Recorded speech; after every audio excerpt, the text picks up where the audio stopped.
Polavaram report చేశాను. Fast track లో పోలవరం ముందుకెళ్తా ఉంది.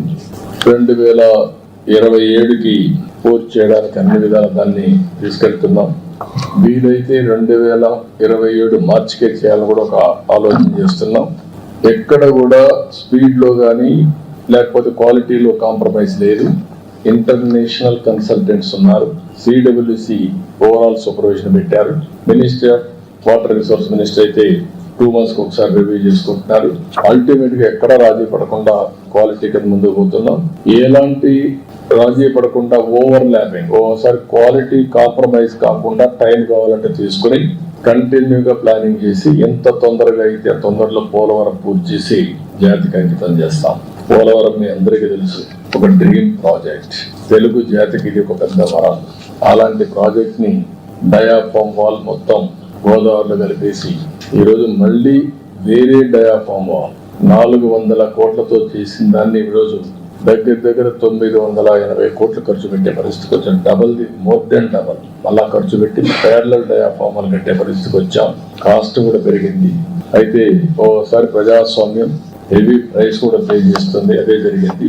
ఏదైనా కూడా ప్రాజెక్ట్ ని ఏ మాత్రం నిర్లక్ష్యం చేయకుండా పూర్తి చేస్తున్నాం. It is going on war footing. తప్పకుండా 2027 పూర్తి చేసి జాతికి అంకితం చేస్తాం. As per the schedule, even ahead of the schedule, water level కూడా ఫేజ్ 1 పూర్తి అవుతానే. అది మనకు బైఫర్కేషన్ యాక్ట్ లో పెట్టినటువంటి ప్రొవిజన్. అది పూర్తి స్థాయి నీళ్లు పెట్టాలి. దానికి రీహాబిలిటేషన్ అంతా గవర్నమెంట్ ఆఫ్ ఇండియా ఇవ్వాలి. దాన్ని కూడా గవర్నమెంట్ ఆఫ్ ఇండియా వర్కౌట్ చేసుకుంటాం. ఇక్కడికి వచ్చినప్పుడు మళ్ళీ పోలవరం బనకచెర్ల ఒక ప్రాజెక్ట్. దీన్ని ఎక్కడికక్కడ వర్కౌట్ చేస్తున్నాం. ఇందులో కూడా ఎందుకంటే గవర్నమెంట్ ఆఫ్ ఇండియా మొత్తం చేయమంటే అన్ని రాష్ట్రాల్లో ఉన్నాయి కాబట్టి చేస్తారని వాళ్ళు ఒకరే చేయలేదు. కాబట్టి మేము అడిగింది government of Andhra Pradesh, government of India HAM model లో ముగ్గురం కలిసి చేద్దాం. ఇది పెద్ద ప్రాజెక్ట్. ప్రాజెక్ట్ కి 80,000 కోట్లు అవుతుంది. 200 TMCF నీళ్లు డైవర్ట్ చేయాలని, గోదావరి నుంచి నేరుగా బనకచెర్లకు 2,200 TMC నీళ్లు తీసుకుపోగలిగితే ఇది క్లీన్ చేంజర్.